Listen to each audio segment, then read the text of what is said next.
Hello guys, welcome to the education. अब तो आज हम पढ़ने वाले एसिड बेसिस एंड सॉल्ट्स का पार्ट थर्ड।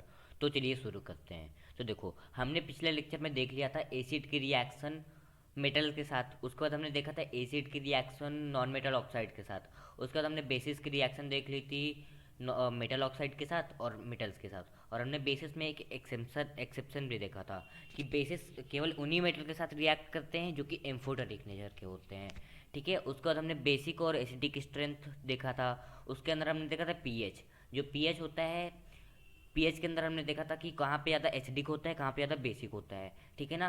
देखो, अगर हम 7 से नीचे जाएंगे, 7 एक मिड वैल्यू होती है, मतलब कि वहाँ पे न्यूट्रल होगा। अगर हम 7 के नीचे जाएंगे मतलब कि वो क्या होगा, एसिडिक नेचर का होगा।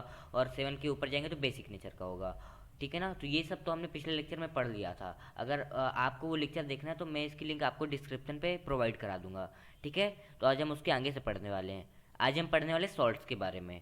ठीक है। तो देखो, सॉल्ट्स कैसे बनता है हमने पिछले लेक्चर में भी देख चुका था, न्यूट्रलाइजेशन रिएक्शन। उसमें क्या होता था कि when acid and bases react together and form salts and water. ठीक है ना। तो वो होता है न्यूट्रलाइजेशन रिएक्शन। तो यहीं पे वो न्यूट्रलाइजेशन रिएक्शन ही है सॉल्ट्स। ठीक है ना। When acid and base react with each other than the salt is form. ठीक है ना। तो देखो, इसके कुछ एग्जांपल्स देख लेते हैं। HCl plus NaOH। HCl एक एसिड होता है, NaOH भी एक एसिड होता है। जब ये दोनों रिएक्ट करेंगे तो क्या बनेगा, NaCl plus O, salt plus water. ठीक है ना। तो Na तो हो गया और यहाँ का Cl आ गया, तो ये हो गया NaCl प्लस H2O। दूसरा एग्जांपल है NaOH प्लस H2SO4। तो यहाँ पे बनेगा Na2SO4 plus H2O, salt plus water. तो ये तो हो गया सॉल्ट्स के बारे में। अब हम क्लासिफिकेशन ऑफ सॉल्ट देख लेते हैं कि सॉल्ट्स भी 3 टाइप के होते हैं। पहले तो अपना हो गया न्यूट्रल सॉल्ट। आपको वर्ड से ही समझ अगर आ रहा होगा, न्यूट्रल मतलब कि ना तो एसिडिक होगा ना तो बेसिक होगा। क्या होगा, ये बिल्कुल न्यूट्रल होगा। तो ऐसा कब होगा, जब स्ट्रॉन्ग एसिड और स्ट्रॉन्ग बेस क्या करेंगे, रिएक्ट करेंगे, तो हमको क्या मिलेगा, एक न्यूट्रल सॉल्ट मिलेगा जिसका पीएच क्या होगा, 7।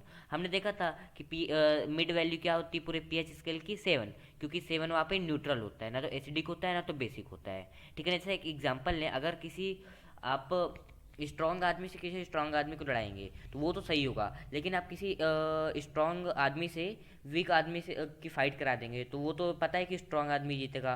तो यहाँ पे लेकिन न्यूट्रल फाइट में क्या होता है कि जब स्ट्रांग और स्ट्रांग दो लोग भिड़ते हैं तो क्या एक न्यूट्रल मतलब कि वहाँ पे किसी के साथ गलत नहीं होता है। ठीक है ना। तो ऐसा यहाँ पे होता है कि यहाँ पे न्यूट्रल सॉल्ट बन जाता है।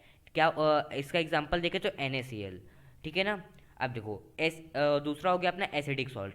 एसिडिक में क्या होगा, strong acid plus weak base. Strong acid मतलब कि ज़्यादा स्ट्रॉन्ग है वीक बेस से ज़्यादा स्ट्रॉन्ग है। तो क्या होगा कि स्ट्रॉन्ग एसिड क्या करेगा, वीक बेस को नलीफाई कर देगा, मतलब कि इससे ज़्यादा स्ट्रॉन्ग है ये। तो क्या होगा कि यहाँ पे एसिडिक सॉल्ट बनेगा। एसिडिक सॉल्ट बनेगा, अगर एसिडिक सॉल्ट है मतलब कि पीएच क्या होगा, 7 से कम होगा। ठीक है ना। 7 से कम है मतलब कि हाइड्रोजन आयन कंसेंट्रेशन क्या होगा, ज़्यादा होगा। ठीक है ना। ये सब हमने पिछले लेक्चर में पढ़ चुका है। ठीक है ना। इसका एग्जांपल देखेंगे AlCl3। ठीक है ना। अगर हम बेसिक सॉल्ट देखें तो weak acid plus strong base. ठीक है ना। तो वीक एसिड, एसिड तो वीक रहेगा लेकिन बेस क्या रहेगा, स्ट्रॉन्ग रहेगा। तो क्या होगा कि ये उसका डोमिनेंट होगा, वीक के ऊपर डोमिनेंट हो जाएगा स्ट्रॉन्ग बेस। ठीक है ना। तो यहाँ पे क्या बनेगा, पीएच 7 से ज़्यादा पीएच 7 से ज़्यादा होगा। पीएच 7 से ज़्यादा क्यों होगा, क्योंकि ये बेस बना है और बेस जो होते हैं पीएच 7 से ऊपर होते हैं, मतलब कि यहाँ पे हाइड्रोजन आयन कंसेंट्रेशन कम होगा। ठीक है ना। और ये भी हम कह सकते हैं कि OH नेगेटिव आयन क्या होगा, इसका कंसेंट्रेशन ज़्यादा होगा। ठीक है। इसका एग्जांपल देखें तो CaCO3। ठीक है। देखो, यहाँ पे एक कॉन्सेप्ट आता है कि when solution of salts which are formed by the reaction between strong acid and strong base are neutral in nature with pH 7, such salts are known as neutral salt। देखो, जब एसिडिक नेचर और basic nature मतलब कि strong acid और strong base एक दूसरे के साथ रिएक्ट करेंगे तो यहाँ पे क्या बनेगा, एक न्यूट्रल सॉल्ट बनेगा। ना तो वो एसिडिक नेचर शो करेगा ना तो बेसिक नेचर शो करेगा। तो यहाँ पे क्या बनेगा, न्यूट्रल सॉल्ट, और उसकी पीएच क्या होगी, 7। और यहाँ पे एक चीज़ और आप लिख सकते हैं कि यहाँ पे अगर वीक बेस और वीक एसिड रिएक्ट करेंगे ना, फिर क्या बनेगा, एक न्यूट्रल सॉल्ट बनेगा। ठीक है ना। आप इसको भी लिख सकते हैं। ठीक है। अब आगे बढ़ते हैं। अब देखो, हम कुछ सॉल्ट्स को देखेंगे और उनके कुछ यूजेस देखेंगे। ठीक है ना। उसमें तो है अपना कॉमन सॉल्ट, उसको हम टेबल सॉल्ट पे बोलते हैं। ठीक है ना, अपना NaCl जो आप घर पे यूज़ करते हैं खाने वगैरह पे, ठीक है ना। देखो सोडियोराइड is also known as table salt, अभी हमने बताया था, because it is use in important food constituent and the contain small amount of potassium and iodine, ठीक है ना। तो देखो ये NaCl जो होता है टेबल सॉल्ट होता है, क्योंकि हम अपने फूड वगैरह में यूज़ करते हैं इसको। और इसमें क्या होता है, कुछ कंस्टिट्यूएंट होते हैं जैसे किसके, न्यूट्रिएंट के। कौन कौन से न्यूट्रिएंट होते हैं अपने, पोटेशियम हो गया, आयोडीन हो गया, ठीक है ना। अब देखो कहाँ से हमको कॉमन सॉल्ट मिलता है, तो हम जानते हैं कॉमन सॉल्ट, हम अगर सी वाटर को बॉईल कर देंगे तो हमको कॉमन सॉल्ट मिलेगा। और रॉक सॉल्ट को अगर तोड़ेंगे तो हमको वहाँ पे क्या मिलेगा, अगर हम इंडस्ट्रीज़ में जाएंगे तो रॉक सॉल्ट से भी हमको सॉल्ट्स मिलता है, ठीक है। अब देखो पहले हम देख लेते हैं प्रॉपर्टीज ऑफ कॉमन सॉल्ट। तो कॉमन सॉल्ट का पीएच क्या होगा, 7 होगा। सॉल्ट सॉल्ट है मतलब कि ना तो यहाँ पे एसिडिक सॉल्ट लिखा हुआ है ना तो यहाँ पे बेसिक सॉल्ट लिखा हुआ है, मतलब कि ना तो एसिडिक नेचर का होगा ना तो बेसिक नेचर का होगा, मतलब कि इसका पीएच का होगा, जनरली 7 ही होगा, ठीक है ना। अब देखो it is slightly hygroscopic in nature, हमने हाइग्रोस्कोपिक नेचर की बात केमिकल रिएक्शन एंड इक्वेशन में कर रखी है, ठीक है ना। तो आप इस केमिकल रिएक्शन एंड इक्वेशन के पार्ट्स को भी देख सकते हैं जाके, ठीक है। तो देखो पहले हम हाइग्रोस्कोपिक क्या होता है ये देख लेते हैं। हाइग्रोस्कोपिक वो होता है कि कोई भी जो सब्सटेंस है क्या करेगा, अपने एटमॉस्फेयर में जो है ना मॉइस्चर को एब्जॉर्ब कर लेगा, तो वो होता है हाइग्रोस्कोपिक नेचर, ठीक है ना। और देखो इट इज़ कलरलेस, आपने देखा होगा वाइट कलर का होता है, या फिर उसको हम कलरलेस भी बोल सकते हैं। क्रिस्टलाइन होता है, क्रिस्टल के फॉर्म पे होता है, ठीक है ना, ना तो लिक्विड होता है ना तो गैस होता है, क्या होता है, क्रिस्टल के फॉर्म पे होता है। और मेल्टिंग पॉइंट बहुत ज़्यादा इसका होता है, अगर हम पिघलाने जाएंगे तो 820 डिग्री सेल्सियस, सोच लो 820 डिग्री सेल्सियस पे ये मेल्ट होगा, बहुत ही ज़्यादा मेल्टिंग पॉइंट होता है इसका, ठीक है। अब हम देख लेते हैं यूजेस ऑफ सोडियम क्लोराइड। तो देखो it is essential constituent in our diet. तो आप देखते हैं कि ये बहुत ज़्यादा एसेंशियल होता है अपनी डाइट के लिए, हमको इससे आयोडीन मिलता है। और यहाँ पे एक और कॉन्सेप्ट आता है, जो टैडपोल होते हैं ना उनके लिए आयोडीन बहुत ज़्यादा इंपॉर्टेंट होता है, नहीं तो वो टैडपोल से जो है फ्रॉग नहीं बन पाएंगे, ठीक है ना। मतलब कि NaCl जो सॉल्ट है वो तो बहुत ज़्यादा इंपॉर्टेंट होगा, और जो उसमें आयोडीन है उससे ज़्यादा वो इंपॉर्टेंट होगा, ठीक है ना। अब देखो it is use as preservator for number of food, हम क्या करते हैं कि जो फूड आइटम होते हैं उनके साथ क्या करेंगे, नमक को मतलब कि NaCl को मिक्स करके रख देते हैं, जिससे कि वो क्या होता है, ख़राब नहीं होता है। मिक्सड विथ आइस, आपने देखा होगा कि वो आइस के साथ मिक्स कर देते हैं जिसके कारण वो जल्दी मेल्ट नहीं होता है, ठीक है ना। It is important starting material for production of number of other chemical such as sodium chloride, sodium hydrogen carbonate, sodium carbonate, ठीक है ना। ये जो होता है ये बहुत ज़्यादा इंपॉर्टेंट किस लिए होता है, जो कि स्टार्टिंग के प्रोडक्ट होते हैं, जैसे कि अपना सोडियम क्लोराइड, सॉरी यहाँ पे सोडियम हाइड्रोक्साइड होगा, ठीक है ना। यहाँ पे जो सोडियम क्लोराइड लिखा होगा, यहाँ पे सोडियम हाइड्रोक्साइड होगा, OH होगा यहाँ पे। तो देखो and sodium hydrogen carbonate NaSCO3 अपना बेकिंग सोडा हो गया, और सोडियम कार्बोनेट NaCO3 हो गया, ठीक है ना, NO2CO3 हो गया। तो ये जो NaCl है बहुत ज़्यादा इंपॉर्टेंट होता है बहुत सारे कॉन्स्टिट्यूएंट को बनाने के लिए, जैसे NaOH हो गया, अपना वॉशिंग सोडा हो गया, ठीक है ना, बेकिंग सोडा हो गया। अब हम देख लेते हैं NaCl से बनने वाले एक इम्पॉर्टेंट प्रोडक्ट की, जो कि होता है NaOH। तो अभी हम देखेंगे मैन्युफैक्चरिंग ऑफ NaOH कि NaOH कैसे बनता है। देखो sodium hydroxide is strong base, क्या होता है, स्ट्रॉन्ग बेस होता है। स्ट्रॉन्ग बेस है मतलब कि उसका पीएच 7 से ज़्यादा होगा, मतलब कि OH नेगेटिव आयन का कंसेंट्रेशन ज़्यादा होगा। हमने देखा था कि बेस क्या करते हैं, OH नेगेटिव आयन फर्निश करते हैं, ठीक है, जब इनको एक्वा सॉल्यूशन में डाला जाए तो क्या होगा कि ये स्ट्रॉन्ग बेस होगा। और इसको क्या कहते हैं हम, कॉस्टिक सोडा भी कहते हैं, it is also known as caustic soda भी कहते हैं इसको। इसके दो जो इंपॉर्टेंट नाम है, इसमें से कॉस्टिक सोडा जो नाम है ये इंपॉर्टेंट नाम है इसका। तो देखो हम NaOH को कैसे बनाते हैं, NaOH को उसके पहले हम ब्राइन सॉल्यूशन लेते हैं। ब्राइन सॉल्यूशन क्या होता है, एक्वस सॉल्यूशन ऑफ NaCl।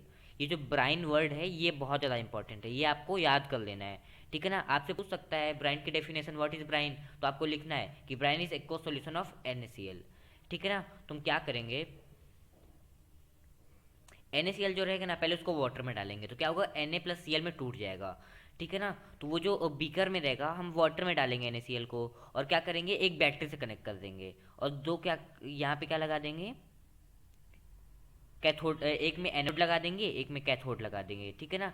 ये ग्रेफाइट की वायर होती हैं, ठीक है ना। तो ये ग्रेफाइट के वायर एक तरफ एनोड कर देंगे, एक तरफ कैथोड कर देंगे। तो यहाँ से हम इलेक्ट्रिसिटी पास करेंगे, ठीक है ना। इलेक्ट्रिसिटी पास करेंगे तो पहले तो Na प्लस Cl2 में टूट जाएगा। ये तो किससे क्यों टूट गया था, जब हमने H2O में डाला था इसको।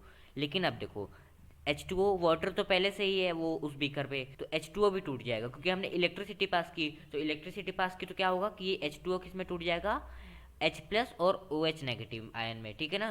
तो H2O में जब हम इलेक्ट्रिसिटी पास करेंगे तो H प्लस और OH नेगेटिव में टूट जाएगा। तो अभी आप इस डायग्राम में देख सकते हो कि यहाँ पे क्या हो रहा है। ये हमने वाटर में डाला तो पहले Na प्लस और Cl माइनस तो टूट गए, ठीक है ना। ये Na प्लस हो गया, ये Cl माइनस, ये तो पहले ये दोनों टूट गए।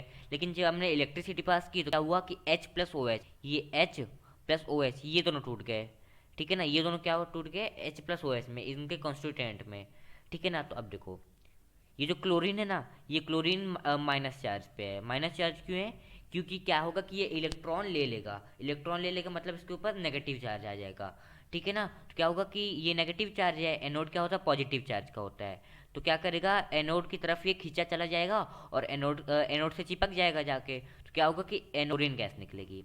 और देखो हाइड्रोजन, हाइड्रोजन क्या होता है पॉजिटिव चार्ज होता है, हाइड्रोजन का पॉजिटिव चार्ज होता है और कैथोड का नेगेटिव चार्ज होता है। तो क्या होगा कि हाइड्रोजन जो है कैथोड की तरफ निकलेगी, ठीक है ना। कैथोड की तरफ निकलेगी तो आपको क्या लिखना है कि hydrogen is liberated in cathode, ठीक है ना। अब देखो यहाँ पे हमारे पास इस बीकर में क्या क्या बचा, Na बचा और OH बचा। तो Na प्लस Na बचा और OH बचा, तो यहाँ पे हमको क्या मिल जाएगा, अपना प्रोडक्ट मिल जाएगा जो कि होता है NaOH। तो देखो NaCl प्लस H2O इलेक्ट्रोलिसिस कर देंगे तो NaOH plus H2 plus O2 मिल जाएगा अपन को।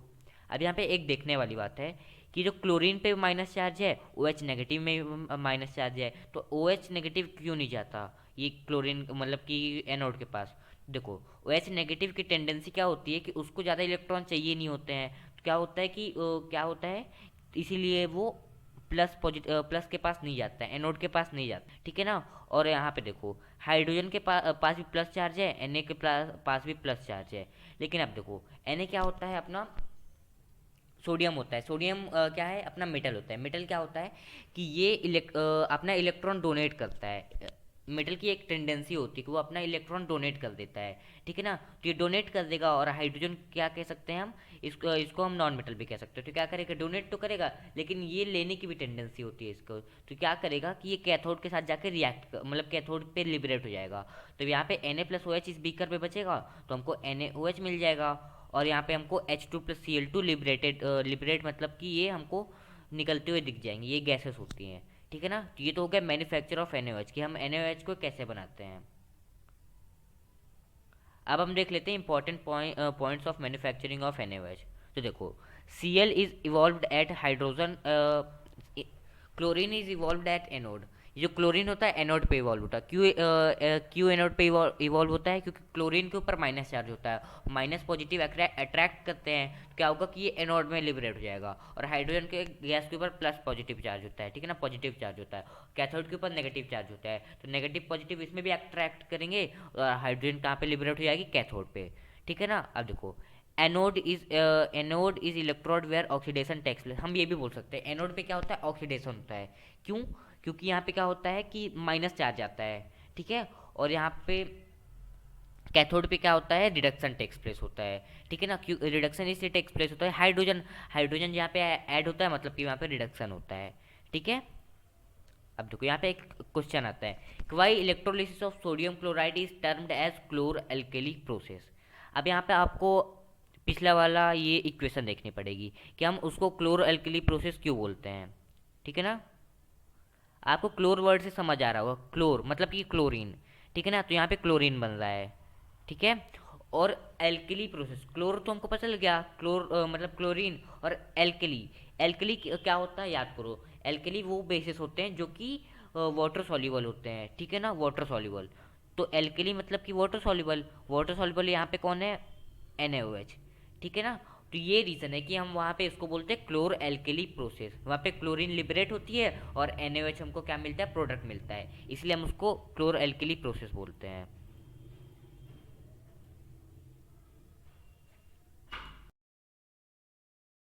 इसका आंसर देख लेते हैं। It is termed as chloralkali process because product we obtain chlorine and NaOH soluble in water, so it is called as alkali. ठीक है ना, इसके लिए हम इसको बोलते हैं क्लोर एल्केली प्रोसेस। ठीक है, और ये जो इक्वेशन दी हुई है बहुत ज़्यादा इंपॉर्टेंट इक्वेशन है, इसको आपको याद रख लेना है। ठीक है, तब आगे बढ़ते हैं। अब हम देख लेते हैं यूजेस ऑफ NaOH। देखो हमने देखा था कि इस रिएक्शन में क्या क्या बना था। NaOH plus H2O electrolysis of water पे क्या बना था हमको, NaOH plus Cl2 plus H2। ठीक है ना, देखो NaCl प्लस H2O तो बना था NaOH plus Cl2 plus H2। जो NaOH बना था उसके बहुत यूज होते हैं, इंडस्ट्रीज में यूज़ होते हैं उसके। हम as a anti greasing agent use करते हैं। आपने देखा होगा कि मेटल वगैरह पे हम ग्रीस टाइप का कुछ डालते हैं जो, ठीक है, तो जो कि स्लिपरी टाइप का होता है। ठीक है ना, तो ये as a anti greasing agent use होता है। They are use in soaps, detergent and paper industries. इनको सोप्स में यूज़ करते हैं, सोप्स में इसलिए यूज़ करते हैं क्योंकि ये बेसिक होते हैं, बेसिक नेचर के होते हैं। डिटर्जेंट एंड पेपर इंडस्ट्रीज में भी यूज़ करते हैं इसको। अब दूसरा हमको प्रोडक्ट क्या मिला था, H2 मिला था। अब देखो हाइड्रोजन एक बहुत ही अच्छा फ्यूल होता है। ठीक है ना, बहुत अच्छा फ्यूल होता है क्योंकि इसकी कैलोरीफिक वैल्यू हाई होती है। ये हम पढ़ेंगे सोर्सेज ऑफ एनर्जी चैप्टर में क्यों हाई होती है और इसको गुड फ्यूल क्यों कहते हैं। और use in manufacturing of ammonia which further use in fertiliser. ये देखो हाइड्रोजन क्या होता है, एमोनियम यूज़ करता है। एमोनिया क्या होता है, NH4। और ये जो एमोनिया होती है ना, ये हम एज अ फर्टिलाइजर यूज़ करते हैं। ठीक है, तो हाइड्रोजन का भी बहुत इंपॉर्टेंट यूज़ हो गया। और क्लोरीन, क्लोरीन जो होता है हम इसको ब्लीचिंग पाउडर बनाने में यूज़ करते हैं। ब्लीचिंग पाउडर आपने देखा होगा, हम अपने मतलब कि फेस पे लगाते हैं ब्लीच के लिए ताकि अपना चेहरा गोरा हो जाए। ठीक है ना, और इसको हम as a water purifier use करते हैं। आपने फिटकरी देखी होगी, फिटकरी डालते हैं तो क्या होता है कि वो जो फिटकरी से जितने भी इनसॉल्युबल सब्सटेंस होते हैं वो सब नीचे बैठ जाते हैं।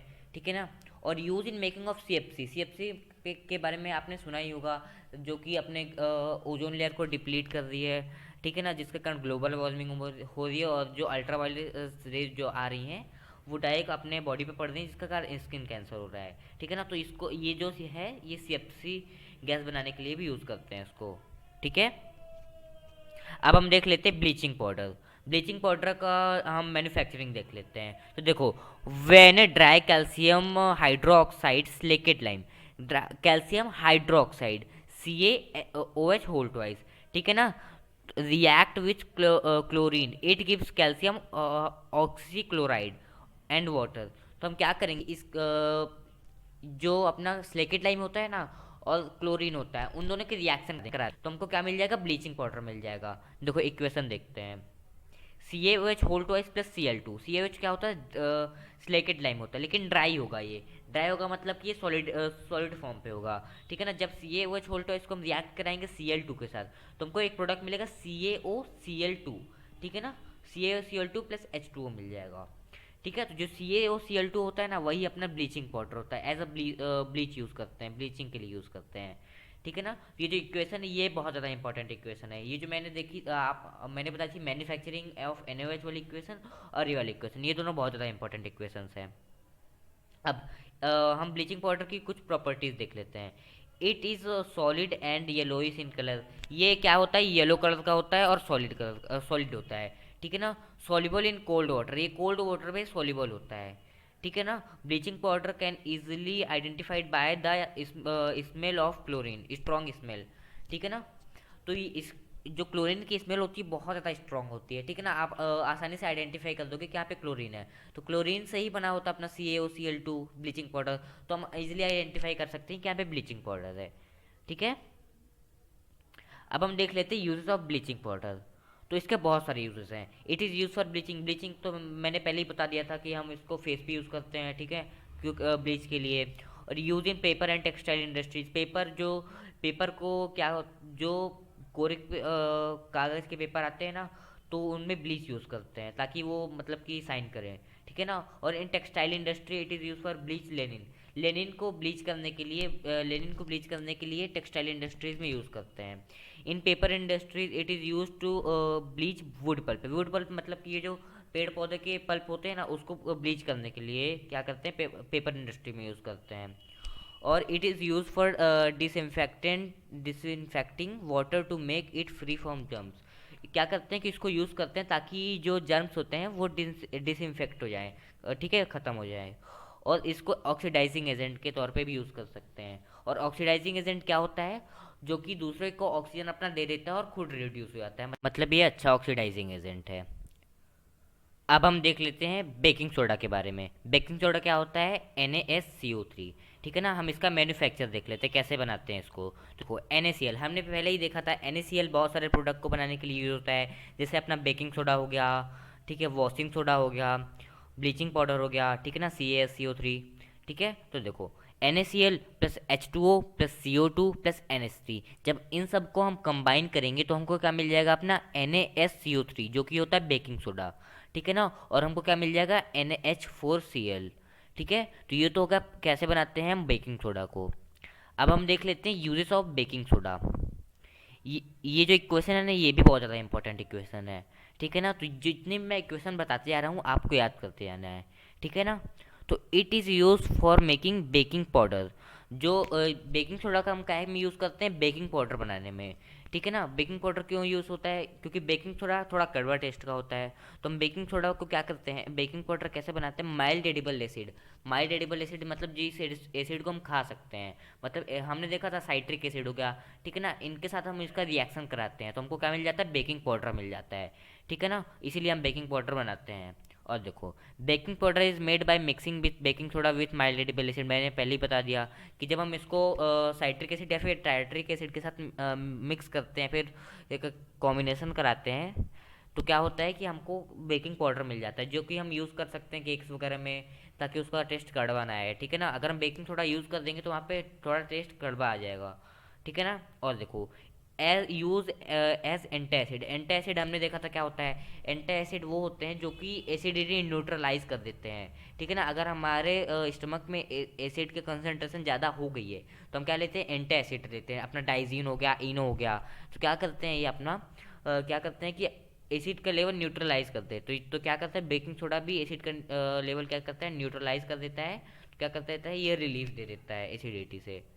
और देखो it is use for soda acid fire extinguisher. हमने इसका पूरा प्रोसेस पिछले लेक्चर में पढ़ चुके हैं कि कैसे होता है, क्या प्रोसेस होती है इसकी, ठीक है ना। तो इसको हम सोडा एसिड फायर एक्सटिंग्विशर में भी यूज़ करते हैं। अब देखो सम इम्पॉर्टेंट क्वेश्चंस। अब हम कुछ इंपॉर्टेंट क्वेश्चन देख लेते हैं बेकिंग सोडा के ऊपर। When baking soda is mixed with tartaric acid which gas is evolved. अब देखो बेकिंग सोडा के जब हम क्या करते हैं, टार्टरिक एसिड के साथ रिएक्ट कराते हैं तो कौन सी गैस इवॉल्व होती है? तो when baking soda is mixed with tartaric acid CO2 gas is evolved. यहाँ पे CO2 गैस इवॉल्व होगी। हमने देखा था कि जब सोडियम कार्बोनेट और बाई कार्बोनेट एसिड के साथ रिएक्ट करते हैं तो वहाँ पे सॉल्ट बनता है, वाटर बनता है, और CO2 क्या होती है?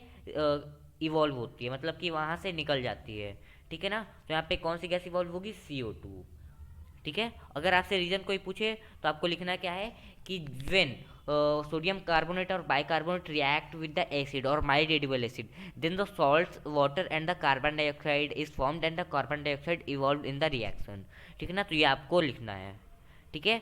एक और क्वेश्चन है इस पे, ये रुको। How can we make cake and bread soft and spongy, ठीक है ना। आपने देखा होगा केक और ये केक जो होते हैं और ब्रेड स्पॉन्जी होते हैं, थोड़ा सा कैसे बनाते हैं इसको, ठीक है ना। तब देखो हम क्या करते हैं कि when sodium bicarbonate react with mild edible acid. अभी हमने देखा था कि सोडियम कार्बोनेट जब माइल्ड एडिबल एसिड के साथ रिएक्ट करेगा तो हमको सॉल्ट मिलेगा, CO2 मिलेगी, प्लस H2O मिलेगा, CO2 इवॉल्व होगी। जो CO2 इवॉल्व होगी ना, वही केक को फ्लफी बनाती है। कैसे फ्लफी बनाती है ये देखो, जब CO2 बाहर निकलेगी तो क्या करेगा कि वहाँ थोड़े थोड़े पोर्स बन जाएंगे। CO2 को निकलने के लिए थोड़ी सी स्पेस तो चाहिए ना, तो वही स्पेस से जो निकलेगी, मतलब कि जहाँ केक के आउटर सरफेस पे थोड़े थोड़े पोर्स बन जाएंगे, और वो जो पोर्स बनते हैं उसके कारण जो होता है केक जो है फ्लफी बन जाता है। तो ये रीज़न होता है कि केक क्यों फ्लफी होते हैं और सॉफ्ट होते हैं, ठीक है ना। अब देखो देखो NaCO3 प्लस साइट्रिक एसिड हमको क्या देगा? Sodium salt plus CO2 plus H2O, ठीक है ना। तो जब हम NaCO3 ये बाइकार्बोनेट हो गया सोडियम का, तो हम साइट्रिक एसिड एसिड हो गया, जब रिएक्ट कराएंगे तो हमको सोडियम का सॉल्ट मिलेगा, CO2 मिलेगी। यही CO2 क्या करेगी कि केक और ब्रेड को क्या करेगी? सॉफ्ट कर देगी, ठीक है ना, सॉफ्ट और स्पॉन्जी बना देगी। अब आगे देखते हैं। अब हम देख लेते हैं वॉशिंग सोडा के बारे में। वॉशिंग सोडा का फॉर्मूला क्या होता है, Na2CO3.10H2O।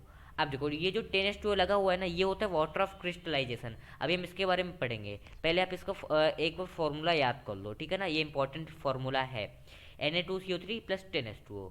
अभी ये जो फॉर्मूला है ना, ये 3 स्टेप की प्रोसेस होती है। हम वॉशिंग सोडा को बनाने की प्रोसेस 3 स्टेप की होती है। पहला अपना स्टेप देखो, पहला step NaCl plus H2O plus CO2 plus NH3। ये देखो, ये किसकी रिएक्शन है, बेकिंग सोडा बनाने की रिएक्शन है। मतलब हम बेकिंग सोडा से ही क्या बनाते हैं, वॉशिंग सोडा। पहले हम बेकिंग सोडा बनाएंगे। तो बेकिंग सोडा कैसे बनता है, अभी हमने देखा था कि जब हम NaCl पे CO2 मिलाएंगे, H2O मिलाएंगे, NH3 मिलाएंगे। NH3 अपना एमोनिया हो गया, ठीक है ना।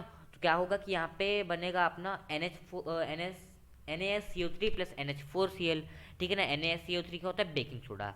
अब देखो जो बेकिंग सोडा बना है ना, अब हम यहाँ पे क्या करेंगे, बेकिंग सोडा को हीट देंगे, ठीक है। जब बेकिंग सोडा को हीट देंगे तो यहाँ पे क्या बनेगा, Na2CO3 plus CO2 plus H2O। ये जो Na2CO3 बना है ना, यही अपना है वॉशिंग सोडा है। लेकिन वॉशिंग सोडा है, लेकिन ये भी सोडा ऐस है, क्योंकि इसमें वाटर ऑफ क्रिस्टलाइजेशन ऐड नहीं हुआ है। ये देखो आप फॉर्मूला देख सकते हो, 10H2O, ठीक है ना। यहाँ पे अभी 10H2O ऐड नहीं है, आप देख सकते हो, क्लियरली देख सकते हैं यहाँ पे 10H2O ऐड नहीं है। मतलब ये सोडा ऐसे है, ठीक है ना। अभी ऐसे केवल वाक जैसा है, ठीक है ना। अभी हम हमें क्या करता है, 10H2O ऐड करना है। यही अपनी थर्ड स्टेप होगी, ठीक है ना। तो क्या करेंगे, NaCO3 के जब हम क्या करेंगे, हीट देंगे, तो यहाँ पे Na2CO3 plus CO2 plus H2O बनेगा, ठीक है ना। ये तो होगी सेकेंड प्रोसेस। अब थर्ड प्रोसेस देखो, तीसरा प्रोसेस ये है कि Na2CO3 को क्या करेंगे कि हम वाटर के साथ क्या करेंगे, रिएक्ट कराएंगे, ठीक है ना। तो यहाँ पे क्या बन जाएगा, हमको क्या मिल जाएगा, Na2CO3 प्लस 10H2O। यही अपना होगा वॉशिंग सोडा। और इसको एक और नाम से आते हैं, सोडियम कार्बोनेट डेकाहाइड्रेट। और ये सोडियम कार्बोनेट तो आपको पता है क्यों बोलते हैं, क्योंकि Na2CO3 है। लेकिन डेकाहाइड्रेट, डेका मतलब क्या होता है, 10 होता है, और हाइड्रेट तो यानी होता है अपना वाटर, ठीक है ना। तो इसको कहेंगे सोडियम कार्बोनेट डेकाहाइड्रेट। ये तो हो गया वॉशिंग सोडा, ठीक है ना। अब हम इसके यूजेस देख लेते हैं थोड़ा सा, कि uses of baking soda, washing soda, ठीक है ना। तो वॉशिंग सोडा को यूज़ करते हैं सोप्स और डिटर्जेंट को बनाने के लिए, ठीक है ना। तो वॉशिंग सोडा हम क्या करेंगे, सोप और डिटर्जेंट बनाने के लिए यूज़ करते हैं। और it is also use in cleansing agent for domestic purpose. हम देखते हैं कि हम इसको क्लॉथ्स को वॉश करने के लिए यूज़ करते हैं, ठीक है ना। तो ये क्या होता है, एज अ क्लीजिंग एजेंट भी यूज़ होता है। और it is use to remove permanent hardness of water. आप देखते होंगे जब आप वॉशिंग सोडा को वाटर पे डालते होंगे तो वाटर थोड़ा स्लिपरी स्लिपरी हो जाता है, मतलब कि उसकी हार्डनेस चली जाती है, ठीक है ना। तो मतलब कि ये क्या करेगा, आप परमानेंट हार्डनेस हटा देता है वाटर की।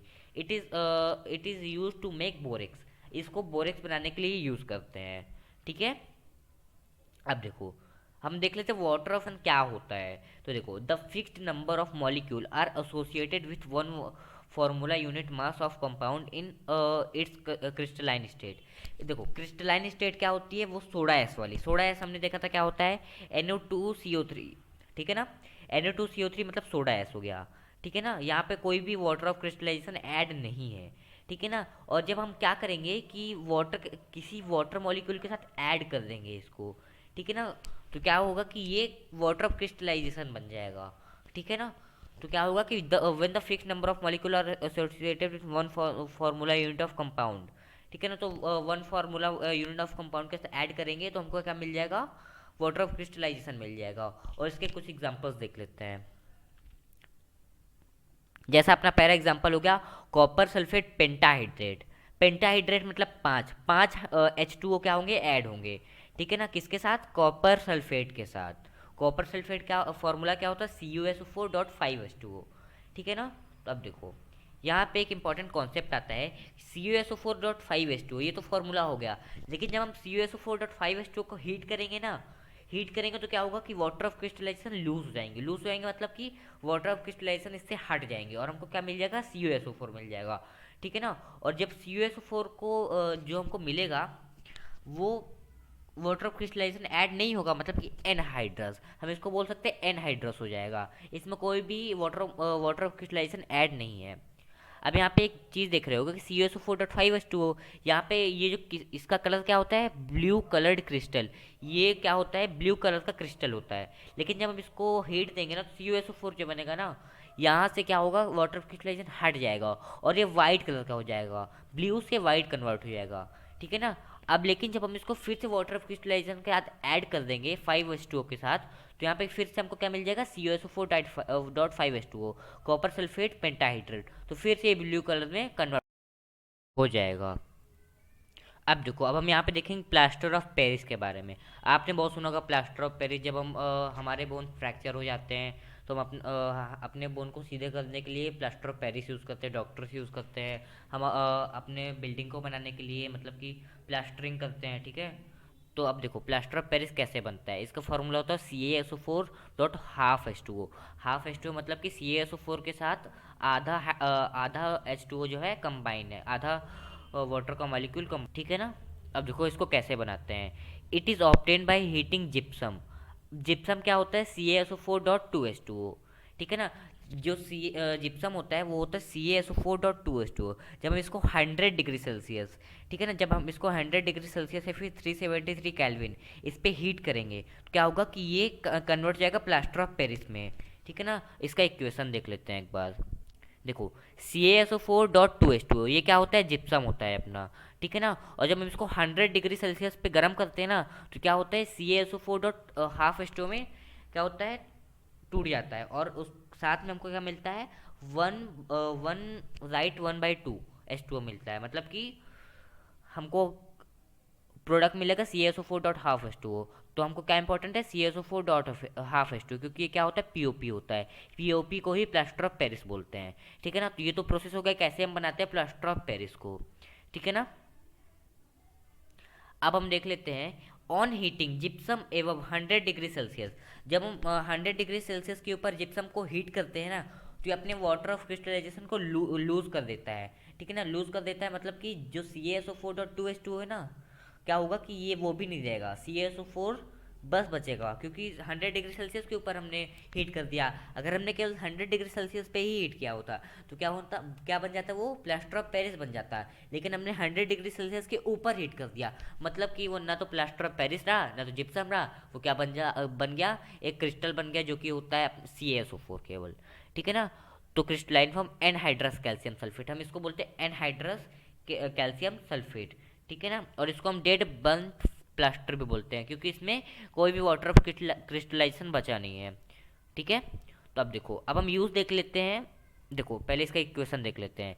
CaSO4.2H2O ये होता है अपना जिप्सम। जब हमने इसको 100 डिग्री सेल्सियस के ऊपर हीट किया ना तो हमको क्या मिलेगा, CaSO4, इसको बोलते हैं डेड बर्न्ट प्लास्टर, ठीक है ना। या फिर बोल सकते हैं इसको एनहाइड्रस कैल्शियम सल्फेट, और हमको +2H2O मिल जाएगा, ठीक है ना। ये जो CaSO4 मिला ना, यही होता है अपना डेड बर्न प्लास्टर, और ये हम पीओपी के लिए यूज़ नहीं कर सकते, ठीक है ना। अब हम देख लेते हैं uses of plaster of Paris. अब देखो POP is use for making of toys and statues. आपने देखा होगा पीओपी का यूज़ करते हैं, स्टैचूज बनती हैं, और स्टैचूज बनते हैं, टॉयज बनते हैं प्लास्टर ऑफ पेरिस से। लेकिन अब क्या होता है, ये रिस्ट्रिक्ट हो गया है, क्योंकि पीओपी क्या करता है, वाटर बॉडीज को पोल्यूट कर देता है, ठीक है ना। जब हम जो इसकी मूर्तियाँ होती है उसको जब हम पानी में बहाते हैं तो क्या करता है, वाटर बॉडीज को पोल्यूट कर देता है, क्योंकि वो वाटर सॉल्युबल नहीं होगा, ठीक है ना। और देखो doctor are use plaster of Paris to set the fractured bone. जब हमारी बोन क्रैक हो जाती हैं, टूट जाती हैं, तो क्या करते हैं, doctor plaster of Paris use करता है ताकि वो अपने बोन को सही सीधा कर सके, ठीक है ना। तो क्या होगा कि वो बिल्कुल टाइट हो जाएगा, टाइट हो जाएगा तो अपनी बोन जो है हिल नहीं पाएंगे, और वो बिल्कुल फिट हो जाएंगे और सही हो जाएंगे, ठीक है ना। और देखो in making surface smooth that of walls fall ceiling, ठीक है ना। तो हम अपने सरफेस को जो स्मूथ बनाने के लिए यूज़ करते हैं प्लास्टर ऑफ पेरिस, कहाँ पे, वॉल्स पे यूज़ करते हैं, फॉल सीलिंग पे यूज़ करते हैं, ऊपर छतों पे यूज़ करते हैं, ठीक है ना। और in making of chalk for writing in black board, हम चॉक बनाने के लिए भी प्लास्टर ऑफ पेरिस का यूज़ कर लेते हैं, ठीक है ना। तो ये तो होगा प्लास्टर ऑफ पेरिस। ये जो प्लास्टर ऑफ पेरिस के इक्वेशंस हैं और जो इसके एग्जांपल्स मैंने दिए हैं और यूजेस दिए हैं, ये सबसे ज़्यादा इंपॉर्टेंट है इस लेक्चर का, ठीक है ना। ये जो पीओपी के यूजेस हैं और इसकी इक्वेशंस, ये बहुत ज़्यादा इंपॉर्टेंट है, ठीक है ना। So that's all for today guys, मिलते हैं नेक्स्ट वीडियो में। अगर आपको कोई डाउट है तो आप मुझे कमेंट सेक्शन में क्वेश्चन कर सकते हैं, मैं आपको ज़रूर आंसर दूंगा। ठीक है ना, तब तक के लिए गुड बाय, मिलते हैं नेक्स्ट वीडियो में।